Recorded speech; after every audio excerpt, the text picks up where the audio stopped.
بعد الأحداث المثيرة في مباراة المغرب والبرازيل، أردت أن أخرج اليوم لأوضح موقف الفيفا بشكل مباشر. أود التأكيد أن ما حدث لم يمر مرور الكرام.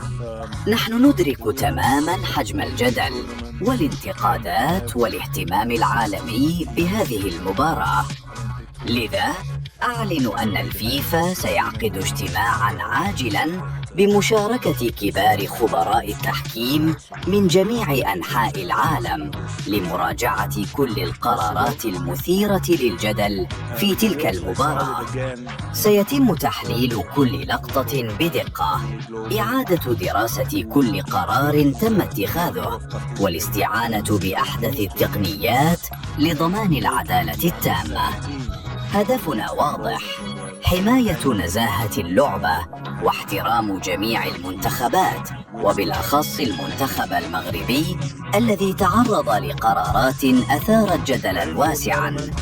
نحن ملتزمون بأن كرة القدم عالمية، شفافة وعادلة.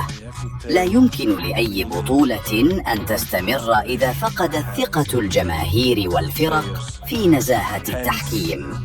أؤكد أن الفيفا يأخذ هذه المسألة على محمل الجد، وأن أي قرارات خاطئة ستتم مراجعتها، وأن النتائج يجب أن تكون منصفة.